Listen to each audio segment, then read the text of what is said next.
Assalamu алейкум, ардактуу телегөрүүчүлөр. Азыр биз Ош-Бишкек жолунан сол жака кирип барган айылга кирип баратабыз. Бул айыл Кара Суу районунун Жош айыл аймагында жайгашкан Мамажан айылы.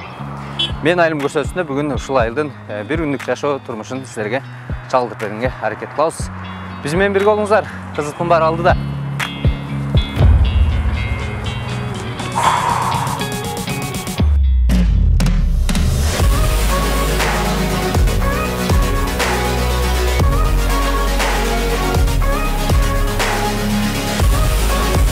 Assalamu alaikum ağalar, qandayсыздар анан? Алейкум ассалам, жакшы. Маектешип. Кудайга шүгүр, жакшы. Рахмат болом. Аллага шүгүр. Ağalar эми бул айылдын тарыхынан сөз баштабайсыңарбы? Эми тарыхты амангелдик баштап берет. Мына бүгүн биздин айылга келип калсыңар. Мына жазым жышаны болуп бар жок гүлдөп турган маалы. Биздин айылдын тарыхы өтө терең. Себеби биздин бабабыз Камай Батыр Жош 17-жылдан баштап ошо калмактар менен согушуп көп жеңиштерге ээ болгон. Ошонун натыйжасында 17-жылдын орто ченинде Хохон ханы аны сыйлап эмне батырлыгыңа же эмеңе эмне аласың дегенде ал киши сураган. Мен көп жыл башка жерде жүрдүм, тоолордо жүрдүм. Менин элиме биз дагы ушул Кош бириндин жанына көчүп барайлы, жер бер деп сураган. Ошонун натыйжасында анан кийин 60-тан ашкандан кийин анан ушул жерге келип мына азыркы Кырарыктан баштап баягы ошол жердеги элдер менен биригип, өзүнүн 4 уулу менен биригип, чоң арык казган. Арык казып, ошону менен ошол арык казып, мына жерде Жош арык деген арык бар, мына көчөнүн башында ошо Жош арыкты ошо биздин бабабыз салган. Ошонон бери биздин эл ушул жерде жашап калды. Анан ошол бабанын эмеси менен мына бүгүн чоң айылга айланды. Эмне себептен Мамажан болуп аталып калгандабы? 1930-жылдары Советтер Союзунда колхоздоштуруу башталган. Ошондон кийин биздин айылды Кеңеш деп койгон. Кеңеш деп койгондон кийин ушул жерде ошо Арабан-Бура обкомунун инструктору Мамажанов деген коюп кеткен. Коюп кеткенден ал барып, азыр Кызылабад деген айыл бар. Ошол айылга барып да колхоздоштурууга барганда аны Токо Паңсат деген Паңсат жоокерлери атып өлтүрүшкөн. Басмачылар. Ошон үчүн ушул айылда биринчи колхоз курду эле деп, анан ошонун атына Мамажанов болуп аталып кетти. Мамажан болуп калган экен да. Ошону Мамажан. Элдердин айтуусу боюнча. Өзүңүздөрчө маектеш олтуруп турат экенсиздер да. Ошолор Эски тарыхтар. сурап. Айылыбыз уюткулуу эл, көптөгөн окумуштуулар, жакшы илимдүүлөр чыккан. Мына азыр отурабыз. Биздин Манасыбыз отурат, ушуга уруксат берсеңер, Манас айтып берсин.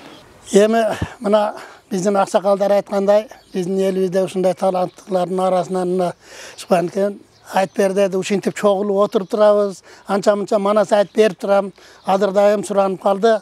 Ушу Манастын уруштун башталышы деген жерден аз гана үзүндү айтып берсем. Ошондон анекең туруп кеп айтканда деп айтып, астындагы чорого батыр сүйлөп калганы ак балтанын чубакка, ошондо Алмамбет гана кепти салган. Айнанайын чубагым алдыңкы жерге тура тур, айткан сөзүм улгатыр, уусу турган калың бар, уусу турган коңурдун алдынан гана чыгып калайын. Атаңның көрі дүние жақын жетіп барғанда, осы отырған қоңырдан қатымыз қана болып қалайын. Осы тұрған қоңырдан қатып шығып қалғанда, жақындан шыға қалдемі, қапталдан шыға қалдемі тодай болған қоңырды. Алғыранын үстінен ашанан тарағана сайып салам деп, осынан айда менен үріп қалдым. Айда тибұрылып тодай болған қоңырбай, мұнна сонда қарасаң, алғаранын үстінде жатып қалды түмейле, жалға миндіріп, қатты сайып қойдылы. Үзен күден бұттайды, ердің көті қылсайдың көзі кеті алақ, көзі кеті сарақтап. Осында батырын қачып қалды. Айыл жақсы жерде жайғашқан екен да? Ооба, айылыбыз биздин Кара-Суу районуна караштуу Жош айыл өкмөтүнүн Мамажан айылы Кара-Суу районунун борборунан 15 километр алыстыкта, Ош облусунун 17 километр алыстыкта жайгашкан биздин ушул Жош айыл өкмөтүнө караштуу Мамажан айылында 700 кожолук түтүн бар. Андан кийин айылыбызда 3709 жашоочубуз бар. Азыркы күндө мына Мамажан өзү дыйканчылыкка, мал жаныктарына байланган айыл деп койсок деле болот. Андан сырткары Ош шаарында, Кара-Суу шаарында, жана Россия Федерациясында, Германияда, Америкада ушу жаштар эмгектенип, ошо айылыбызга дагы ошо жерде туруп алып дагы айылыбызга өздөрүнүн салымдарын кошуп келет да. Сон ага. Демек, Мамажан айылынын эли ынтымактуу экен да. Ооба, Мамажан айылыбыздын эли Биздин айылыбыздын эли аябай ынтымак. Жаштар, биздин ошо аксакалдар, ошо агайларыбыз жакшы тарбия берген экен ошо жаштарыбызга. Биздин жаштар аябай ыймандуу. Ошо мына Россиядагы азыр мына Жаныбек айтып кеткендей, Россиядагы балдар, мына айылыбыздын жаштары, биз мына эл башы, айыл башылар кандай сөз айтсак бардыгын угат. Мына президентибиздин указы чыкты жакында. Мына ысырапкерчилик тууралуу. Бизде бул 10 жыл мурун чыккан. Мына тажияларда мурун бизде бир эле кой союлат эле. Мына 40 жылдык эме 40 кайшанбалык, үчүлүк деген нерселер жок биздечи. 10 жыл мурун ушундай чыгып, жаштар колдоп, азыркача мына ушундай жакшы иштер болуп атат. Мына биздин айылда. Абдан сон. Агалар эми көп нерсени бүтүрүп атабыз да бизчи. Айылды аябай мактап бердиңиздер, бир айылды кыдырып чыкпайбы кандай элестер, Макул, чогуу кыдырайлы, айылдын жетишкендиктери, айылдын дыйканчылыктары, айыл эмне менен тиричилик кылат, ушулардын баардыгын көрүп чыгабыз. Жүрүңүздөр.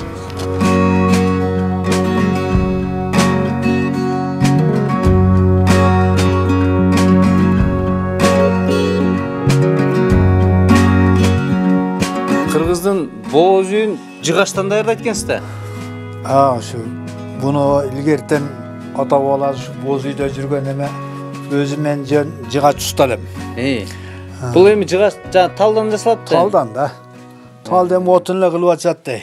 Биз ону неме кылып алып келип кыркып, тигинде көрдүңбү? Арчып неме алып койдум, мен өткөндө бир ай жамгырда карарып неме алып кетти. Тайда койгон мууктарын.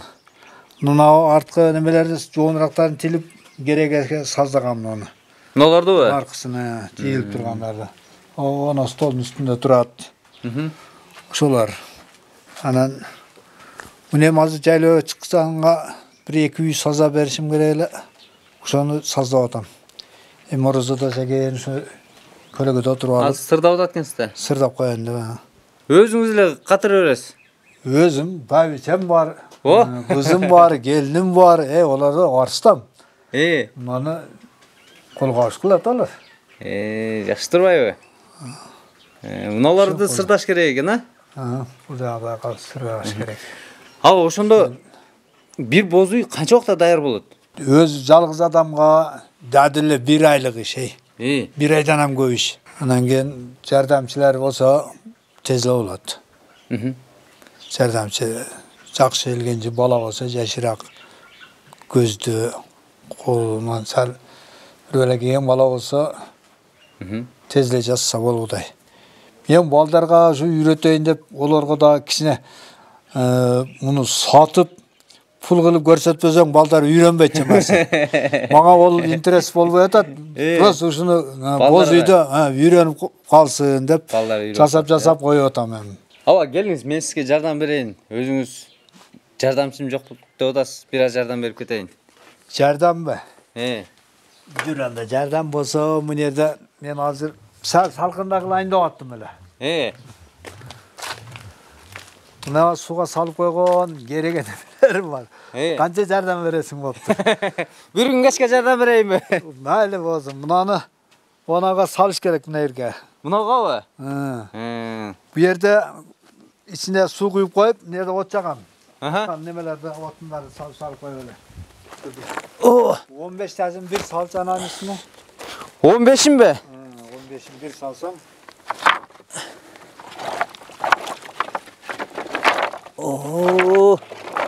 Бул суга аябай жийип турго. Эми жийгенен кызытабыз. Кызыгандан.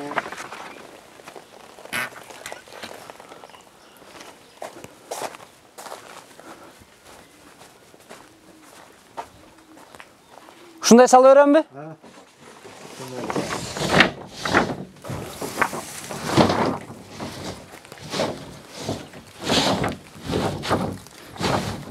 Аксакал болду же баарын салабызбы? Болду, ошо азырактан эле. Азырактан, Буну озун жабып коеюнбу? Мына ушундай болуп жабылат экен. Аз бул жактан Аксакал от жагат, анан бул жер суусу кайнап, пар болуп жумшагат экен.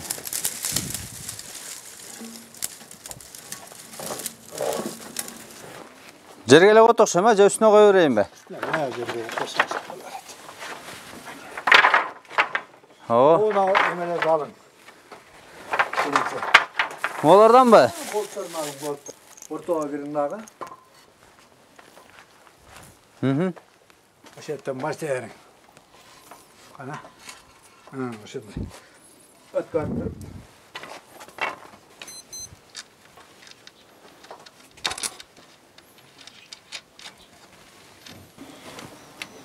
Ем Кыргыздын ушу кыргыз экенин билгизген боз үй менен эле жылкылары болду эми чамасы бизде азыр.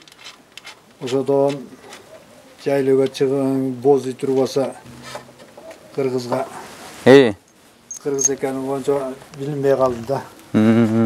Бардыгы эле дом этаж үйлөрдө мынандай жасап алып эле илгери эми көчмөн эл болгон экенбиз, ата бабабыз.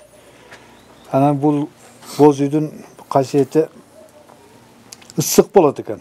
Кыштын күнү. Жайдын күнү салкын. Бул тумалак ушу шаарча болуп, унун ичинде циркуляция абанына айланышы жакшы болот экен. Бир жерге ожок от жагып койсо, бардыгы ысыйт экен үйдүн ичи. Бир салкындатыш үчүн бир жерин ачып, түндүктө ачып койсоң, шамал кирип дароо муздатат. Салкын болот деңиз? Салкын болот. Абдан жакшы аба. Көч жүргөнгө дагы жакшы да. Бали, ушул өнөрүңүздө өзүңүз айткандай, уулуңузга, кийинки муунга үйрөтө кетиңиздерби? Барып алыңыз. Мейли, болуптур, рахмат сизге. Кечке жардам берейин дедим, эми убакыт деген тар экен, биз барайлы. Мейли, болуптур.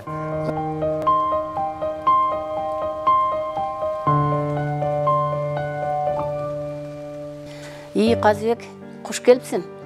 Сен кайдан келип калганыңы аябай бизге кубанычтуу болуп атат.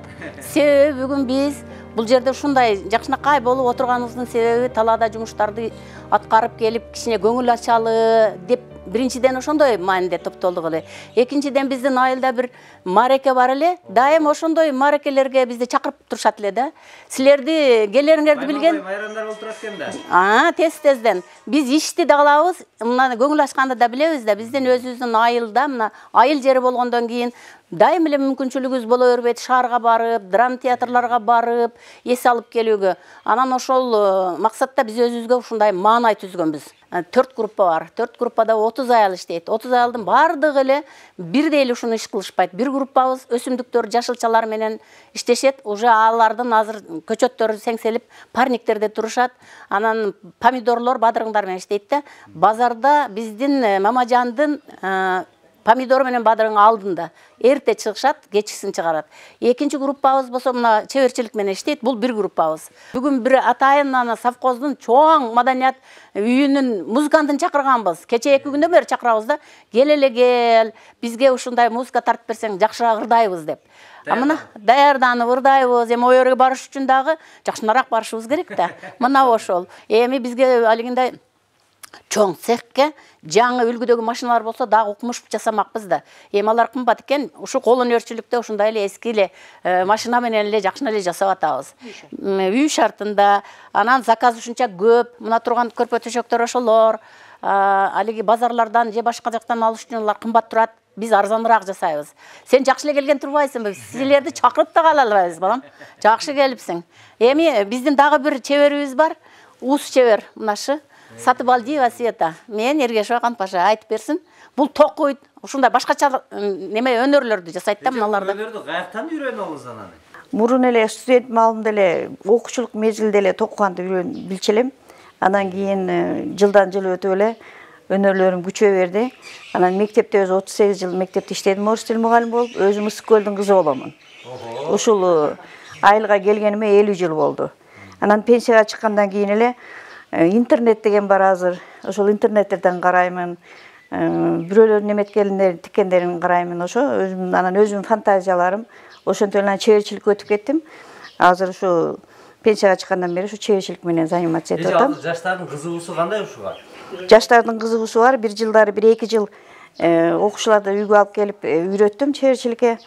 Мындай бесплатно эле жөн эле акча төлөтпөй эле үйрөттүм. Анан дагы деле үйрөткүм келип турат. Эми бир убакыт саат чыкса, ошо жаш окуучуларга дагы үйрөтөйүн, өзүм өнөрлөрүмдү үйрөтөйүн деген ниетим бар. Ошону максат кылып койгом. Эми Кудай буйрса ошо жакында ошо окуучуларды мына каникулга чыккандан кийин кыздарды чакырып туруп, ушул өзүм өнөрлөрүмдү үйрөтөйүн деген ниетим бар азыр. Сон апалар. Эми бир өнөрүңүздөрдү көрөлү, ырдап бериңиздер эми ушунча болуп калды. Мейли ушунча келипсиңер, ырдаса ырдап беребиз. Биз ырдап жүргөн ырларыбыздан бирөөнү ырдап берели. Макул, рахмат. Кай баштаңыз? Мен сизге сол коюм жакат.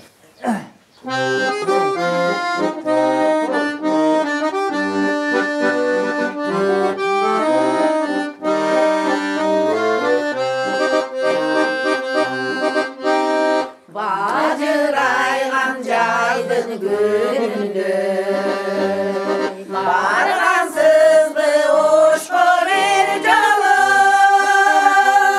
баш энеп назик чөгөлүп, мажырын талоштун символу, баш энеп назик чөгөлүп,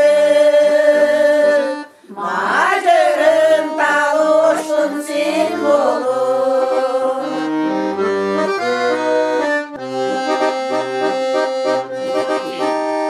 Сагынамын ошту ардайым, сагынамын жаккан акналым, ак бурага туура жарашып, Сулайман тоштун символу, ак бурага туура жарашып, Сулайман тоштун символу, ак бурага туура жарашып.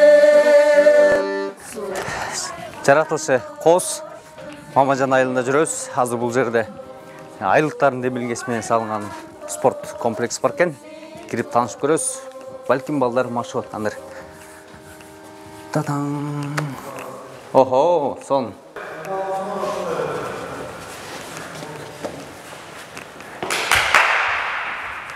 Ассаламу алейкум. Кандайсыңар жигиттер? Ассаламу алейкум. О, дзюдо. Дзюдо. Бул айылда айылдар айткандан спорт залыбыз бар, сонун деп. Ооба, Мамажан айылынын спорт залы ушул. Бизде дзюдо түрү боюнча, карате түрү бар, самбо түрү бар. Бүгүн дзюдо түрү боюнча болуп атат. Бул эми балдарга сабак да, Ооба, балдарга ар тараптан сабак берүүгө аракет кылып атабыз. Тарбия жагынан, спорт жагынан. Сон. Буйруса, алдыда чемпиондор чыгат булардан. Могу шарт жакшы түзүлүптүр. Кантип салынды? Ким салып берди? Кызык. Бул зал биринчи биз кичинелигибизде биздин агаларыбыз инициатива көтөрүп, бул залды максат кылышканда зал салабыз. Ага чейин биз мектептин подвалында, ар кандай жерлерде көчүп машыкканбыз. Кичинекей талада, көчөдө, талада, стадиондордо, эшикте. Ошентип жүрүп акыры ушул залга жеткенбиз.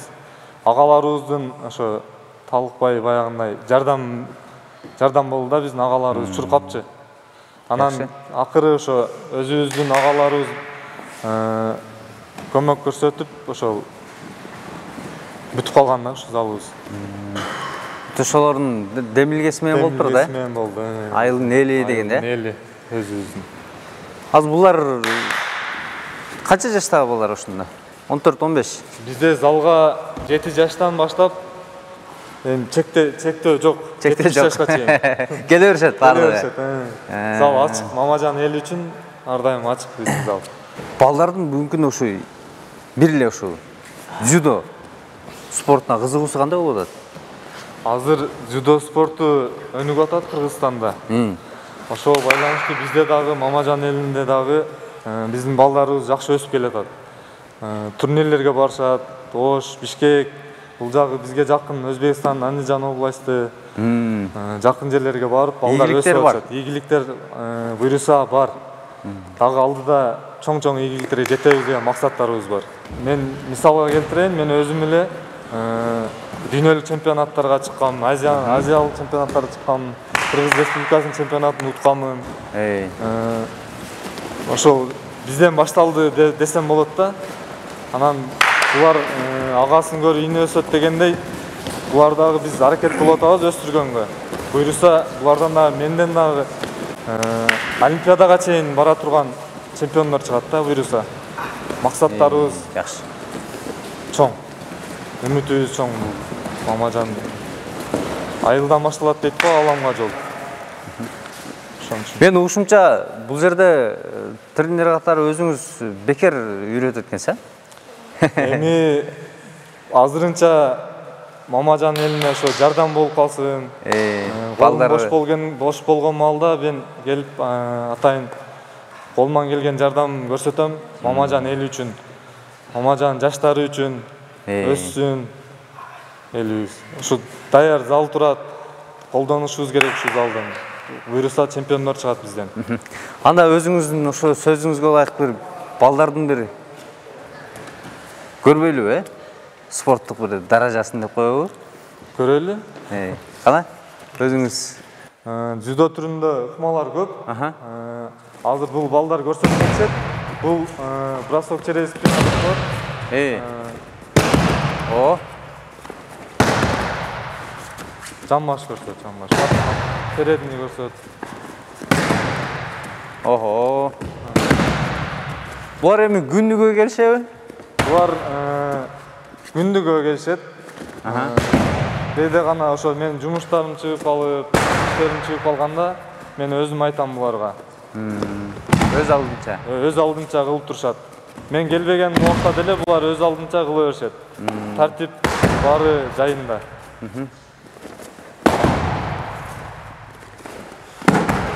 О, жакшы. Скалендерди көрсөт. Скалендерди. Охо. Бул эми баланы канча жаштан берсе болот? Баланы 7 жаштан берсе болот. Бизде кээ бир балдар бар, ата-энелер 6 жаштан деле келишет. Кыз балдарга дагы? Бизде кыз балдарда кызыгуу бар. Кыз балдарда келишет. Az бүгүн бир-экөө келди, дагы кыз балдар бар, алар келишкен жок. Мындан соң азаматсыз бар болуңуздар.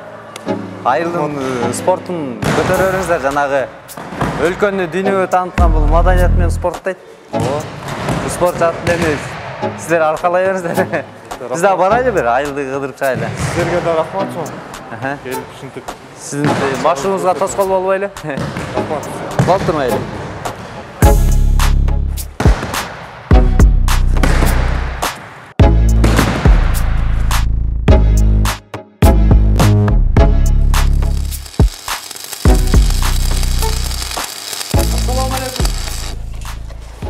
Валейкум ассалам. Кандайсыз? Жақсы, өзің кел. Денсаулықта жақсы өттіңсің ба? Ишти катырыпсыз го? Шәкен, қатырып отырмыз. Эмнени жасап атасың бул эми? Бұл айыл шаруасына керектүү шайман, чизил, кийимине жерине неме коебуз, суз коюп, селка, будай, арпа, бедей кошуп жатса болот. Ушул айылыбызга, айыл шаруасына керектелүүчү шайман. Ширетиштерин өзүңүз катырып турбайсызбы? Ооба. 40 жылдан бери сварщикмин. Буларды өзүңүз даярдайсызбы? Мыналардын бүтүн колдо өзүбүз жасайбыз. Өзүм жасайм мыналарды. Мынаны магазинде сатып келет. Мыналарды өзүм жасап, өзүм тешип, шуну алып коюп, тишче турган мына жасап берем. Мындан башка дагы нелер жасайсыз? Мындан башка культиватор, чизил, анан башка мында арка, дарбаза. Мынаны да өзүңүз жасап алгансызбы? Муну да өзүм жасагам. Отопление, любой түрүн кыла берем отопление. Ушундай. Бүт айылдын муктаждыгын өзүңүз Өзү чечебиз, өзү кылабыз бул жерде. Айылда колдон келишинче жардам кылабыз, бүтүрүп беребиз иштерин. Бунуз канча убакытта бүтөт эми? Бул 4 күндө ашып барса. 4 күндө бүтүрөсүз? 4 күндө детально бүтүрүп, ишке салып берем. Чарбачылыкка иштейт. Иштейт, чыгып. Кызмат акыңыз кандай болот эми? Кызмат акы келишимдүү түрдө болот. Материалдарын алып берет. Ошол кардар келип мындай чизилде, амаш дейт, эмне десе, материалын эсептеп барат, базардан алып берет. Мен өзүм. Менен гана иш. Буйрукта заказ. Канча сомго баладыңыз эми ушуну бүтүшүн? Муну 10 миңге баладык. Аз кайсы бүт бардыгын ширет чыгышыңыз керек да эми? Ооба, буларды пышыктап чыкпаса, мынандай усиление кылып касынкаларды коебуз. Мында кылбаса мыналар жерлер каткымалда жүрүнүп кетет. Муну жооп бере турган кылып, гарантия кылып беришим керек да мен. Мага бир үйрөтпөйсүзбү, көрбөймүнбү кандай дейсиз? Майли көрмөп. Кармасам токтотпайбы? Татпайт. Кайсы жериңиз ширетен айтып бериңиз. Мына жерден улап кетер. Мынанын астында дууга чыгат. Мынаны кий. Кийиш керекпи? Ооба, аны кийбесең болбойт.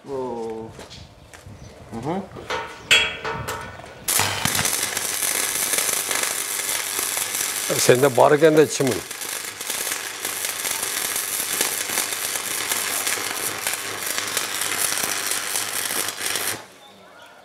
Тур эле кылдым ага?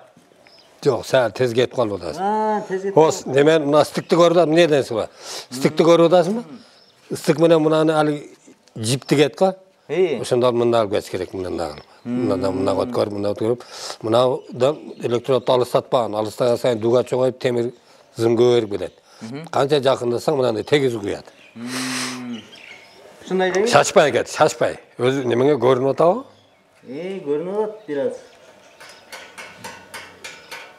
Кат-каты ур. Кат-каты ур,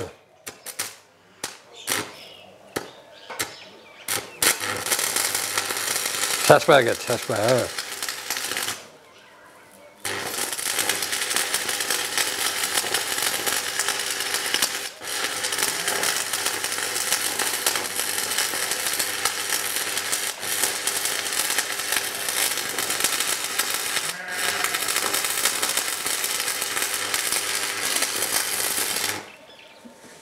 Окшошту багат. Окшошту. Мен деле ширетипчи болсом болчу да. Болот. Тез эле сенде неме бар экен талант. Келишиң керек экен бош убактыңда. Сизден бир аз үйрөнүп кетишим керек экен, Ооба. Үйрөтөбүз. Окуучуларым бар, азыр Россияларда иштеп атышат. Көп окуучуларым. Жакшы, азамат ага. Эми муну бүтүрсөңүз дагы башка жумуштар кылып. Кудай кааласа, насып. Жашоонун турмушу ушундай дең. Ооба. Кимге муктаждык иштер болсо, Зерикпей кылып беребиз. Жакшы. Келиңиз эми өзүңүз бүтүрүп коюңуз эми. Мейли, рахмат.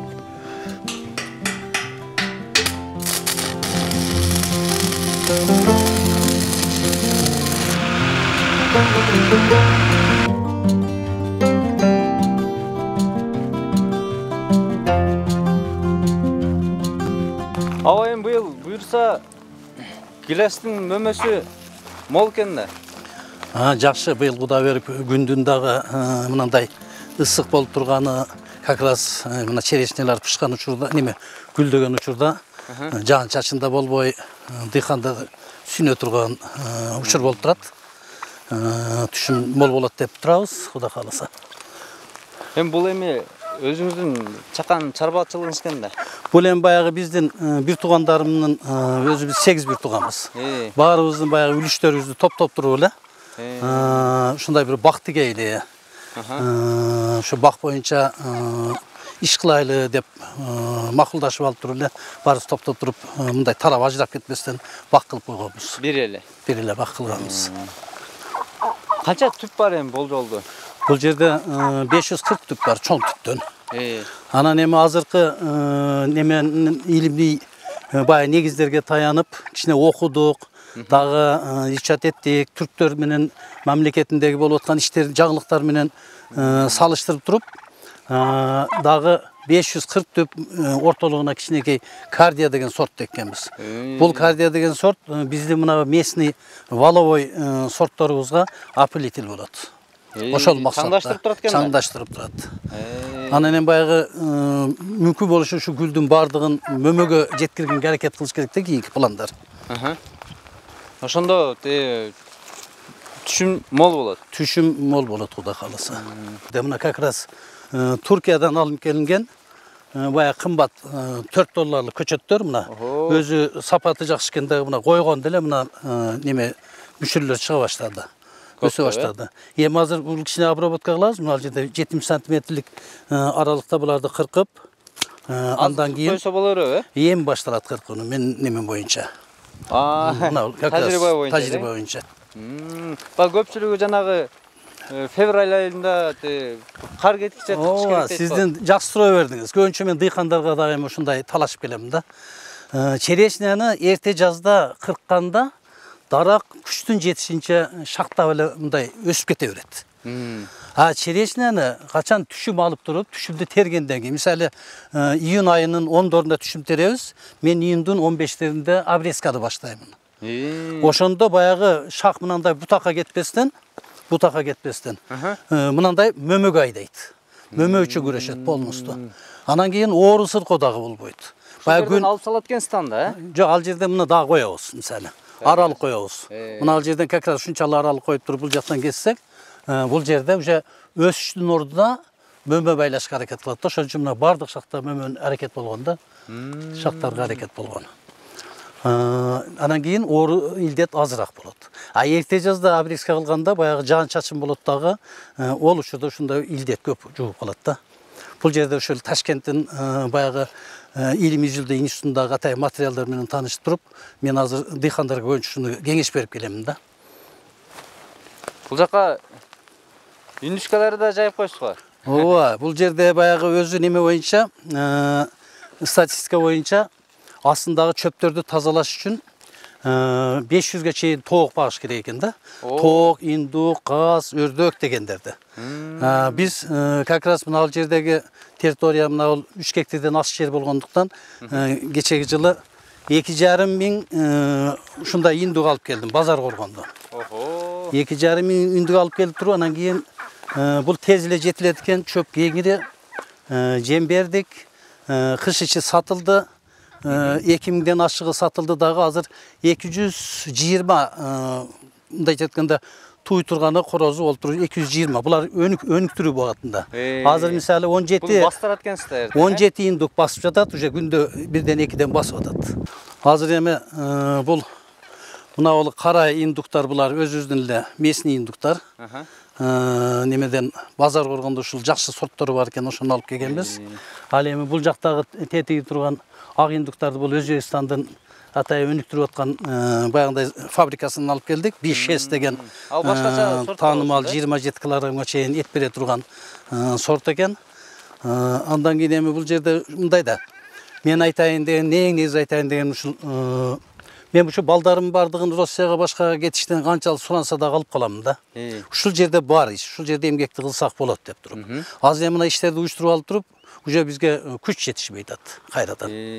Мисалы кечеги жылы мына бул жердеги үлүштөн сырткары бул жака 1 гектар жерге немени Туркиянын Regina Cardia деген 2 сортун алып келип эккенмин, 1000 түп. Андан кийин азыркы бул жакта карликовый алмалар, аларды 2000 түп эктик. 2000 түп эктик. Жаңыданбы? Жаңыдан. Ошол жерге 2000 түп бар дем бул карликовый столбой кылып туруп тартып аракет кылабыз. Ушулардын бардыгына эми балдар эмгектенип атат. Ол бошо койт, баш көтөргөнгө убакыт жок. Өзүңүз айткандай чет өлкөлөп бөтөн жерде бөтөн элде жүрбөстөн ушу өзүбүздүн Кыргызстанда дагы үй бүлөлүк кирешени толтуруп, ушундай бир ишти алдыга жылдырып, бакчылык, мал чарбачылык, деги ушу дыйканчылык жаатта ушу өзүңүздүн тажрыйбаңызды аябай жаштарга үйрөтөм деп атасыз. Балдарга туура айтасыз. Негизи биздин шартта, ушул Ошту мына Кара суунун шартында бир кыйналып жашаганга, же жакыр жашаганга эч кандай негиз жок да. Мүмкүнчүлүк бар иштей турган, жерибиз, суубуз, мамлекет түзүп аткан шарт бардыгы жакшы болуудан кийин толук эмгек кылыш керек. Мисалы мына индуктун өзүнө менен 2000ден ашык неме саттым базарга. Башкача айтканда бир 7-8 килограммдан эсептегенде дагы бир 10-14 тонналык этти мамлекетке мен да салымын коштум деп туруп сүйүнөм да. Азамат, бали. Рахмат. Сиз барайлы эми? Бир багыңызды арлап чыгайлы. Рахмат.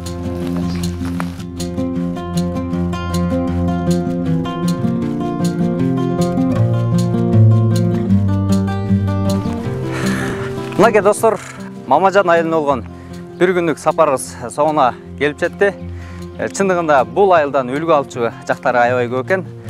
Бир эле нерсеси бул мен артында турган бул айылдын ошо тээ илгери ата бабаларын эскерип, алар кандай инсандар болгон, деги кийинки муундарга болгон тарбиялык таалими мына ушул жерде чагылдырып кеткен экен. Бул да болсо башка айылдар өздөрүнө үлгү катары алса болот деген бир тилекти айтып кетели.